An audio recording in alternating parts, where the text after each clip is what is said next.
Hi again, and good morning, everyone. Thanks for waking up with the Valley today. I'm Lisa Bedeau here with Jordan Schreier. We're just getting started with our nonstop news and weather to the top of the hour to help you plan your day. We have new information on our breaking news alert this morning. Firefighters were called out to the King House Buffet in downtown Fargo this morning. The report came in just around 5 this morning. According to the Fargo Fire Department, the cause of that fire was an overheated piece of equipment in the kitchen.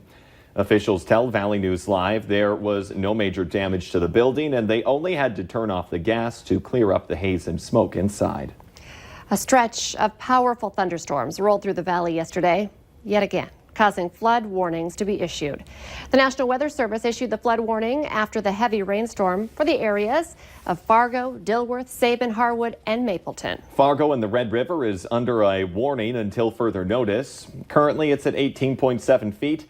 It's expected to crest Sunday, and the highest it should get is around 20.5 feet. And the system that rolled in is also leaving many people in the valley with the task of cleaning up their homes and neighborhoods today. Valley News Live viewers sent us photos as those storms moved through. Now take a look. Once the rain let up, some people found their garages flooded. Haley Dufany sent us this photo from behind the Element Hotel off Veterans and I-94 in Fargo. And take a look at this fence. It was completely destroyed in the Deer Creek neighborhood in South Fargo. Jill Thompson-Perryman had a bird's eye view at 35th Street South in Fargo, showing just what drivers had to deal with while going through flooded streets. But not everyone was having a hard time yesterday. This guy, he's kicking back, relaxing, enjoying his best life in the high water in the streets of West Fargo, beverage in hand, hanging out on that floaty there. And this boy right here got creative, asking drivers to help out as they drove by on his Moorhead Street. He's in his swim trunks, rain boots, holding a Splash Me sign. And now check this out here. These two guys were spotted taking advantage of the rain break, and they decided to make the best with their street-turned river for the day. So what can we expect today as we try to dry out? Let's check in with Storm Team meteorologist Justin Fanfarelli.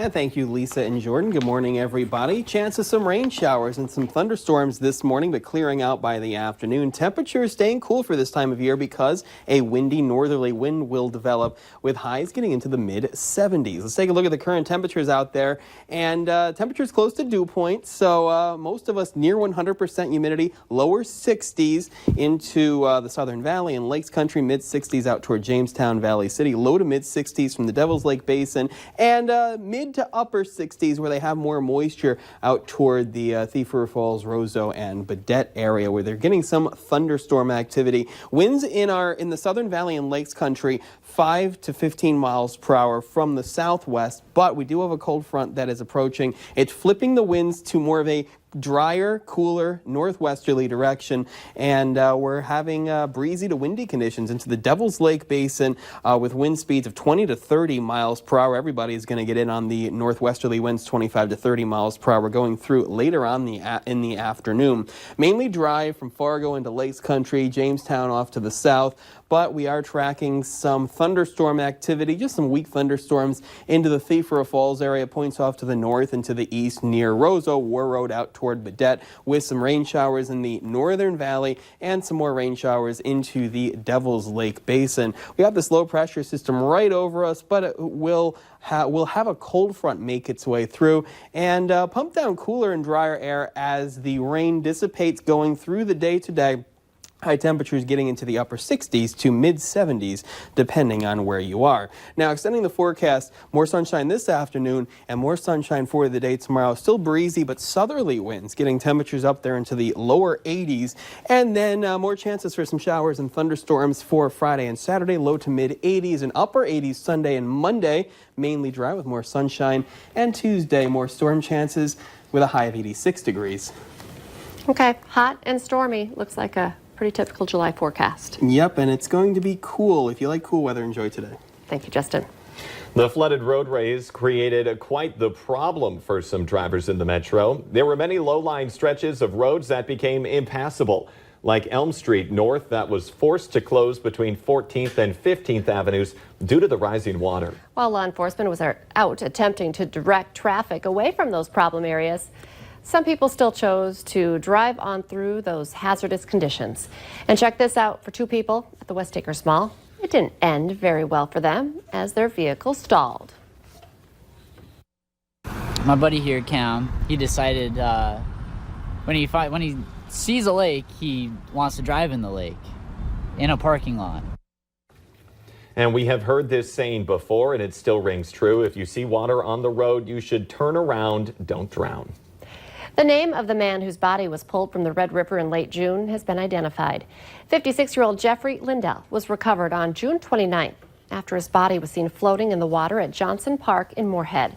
His body was sent for an autopsy, and while full results are not back yet, no foul play is suspected. A missing man who was considered endangered is still missing, and police are asking for your help finding him. 55-year-old Fernando Balboa was last seen July 6th at his home. Balboa is required to take medication every 4 hours, and if he doesn't, it can cause a serious medical condition. Now, he's approximately 5'7", 250 pounds, with brown hair and brown eyes. Balboa was last seen wearing blue jeans, a white T-shirt, and a blue and white short-sleeve shirt. If you have any information about him, you're urged to call the Grand Forks Police Department. A man accused of helping sell fentanyl that killed at least one person in North Dakota plans to plead guilty to federal charges. Columbia national Daniel Cerrone faces life in prison for conspiracy to import substances causing death. The fentanyl authorities accuse Cerrone of selling may have killed 18-year-old Bailey Henke in Grand Forks in 2015, as well as people in North Carolina, New Jersey, and Oregon. Police say 6 people are hurt after a van crashed into a Minnesota bus stop yesterday morning.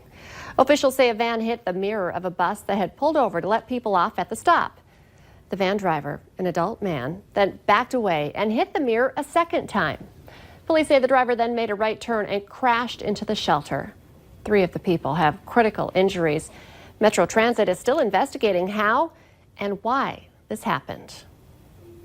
If you live in West Fargo, I'm sure you can smell the deliciousness that's happening and coming from the Red River Valley Fairgrounds. And the Valley today's Abby Furchner is tasting her way through all of the goodies that you can get when you head out there. Good morning, Abby. Good morning, Lisa and Jordan. We've already devoured a thing of nachos, so we decided we should probably whip up another one because that is a fan favorite here at the Texas Best Barbecue food vendor. You can see it right when you walk in to the Red River Valley Fair. And okay, John, so what do we start with when it comes to those nachos? Start with chips and lots of pulled pork. Okay, so let's layer up this pulled pork. And this pulled pork is just like all your meats, slow cooked. Slow smoked all overnight, 14 hours. Wow. And what I love about your portion sizes is you said, I'll have to have you say it because you said it best. They're Texas size. They're Texas size, which means they're big and they're bold. And okay, so how much cheese do we put on here? This ladle's an 8-ounce ladle of cheese. Oh my goodness. You can't have enough nacho cheese. Oh my gosh. Guys, just look at how I can't, I'm speechless. That's how good it looks every time you make it. But also you have other things too, like Loaded baked potato. Okay, so what's in your loaded baked potato? We start with butter, sour cream, lots of cheese, and bacon bits. You got to top it off with bacon. You can't go wrong with bacon. Bacon And on everything, you also yeah. have other things wrapped in bacon. Yes, we have a pork loin wrapped in bacon. Okay, and then what else is on your menu? I know too. Got You have sausage on a stick, Okay. brisket sandwiches, pulled pork sandwiches, and a turkey leg. You can't forget the turkey giant leg. turkey legs. A giant turkey leg. We did show it off a little earlier this morning. It's literally the size of my head. But the baked potatoes, the perfect size for when it comes to the turkey leg. Oh yeah. You got to pair 2. You can't just walk away here with just one item. So this is something that you can get here at the Texas Best Barbecue, just one of the many food vendors out at the fair this year. Even though all of them are Texas sized, I still would want multiple things. Like, how can you just pick one? I need the nachos and the turkey leg. That's why you need to bring the friends with you and then make them all get something and have a little buffet for each other. Love it. Thank you, Abby. Well, speaking of tasty things to eat at the fair, why do I say tasty? You can find edible creepy crawlers at the new Bugology exhibit. Now, the big emperor scorpion isn't one of the bugs that you'll want to eat, but you can find some tasty insects that taste like cheddar or chocolate, or so they say they should taste like that. There's also a flavor of cricket for everyone. They say that honey mustard is a crowd pleaser. Oh, and I thought we were going to have something else there in a minute, but Bugology helps educate and promote bugs and their importance as parts of a healthy ecosystem. And we have some samples Sorry, I got to break in here. This is earlier we had the honey roasted crickets. honey roasted crickets. And here's a cheddar cricket chips. And then we also have a little chocolate on there. I'll I try a little bit of a chip, and then I'm going to here, try you a cricket that, again. and I'll Okay, open and you up get the We're chocolate. going to run out of time here. So But yeah, this looks like a normal chip. Oh, okay, this isn't too bad. what do you think? What do you think? I'm going to try some Oh, chocolate. that was actually pretty decent. Oh, But okay. the real thing, what you really got to go for here Oh, are I these can see little the cricket crickets. in there. Okay. These little, okay. Now we're going. Well, we better get to the question, and crunchy. we'll come back as we Cricket eat more. Crunch Bar. The answer to our question of the morning, according to a new survey, 39% of people admit they've cut a vacation short because of this. They had to leave early to beat the traffic. I can actually taste the cricket in this chocolate bar. And also, here we have a handful of stuff right there. We're just going to go for it. What do you think, Justin? Which Oh, one do you want Lord. to try? The chocolate, probably. The chocolate. All right. It looks like a cricket. It's disgusting. Have Don't a eat great that. day, everyone.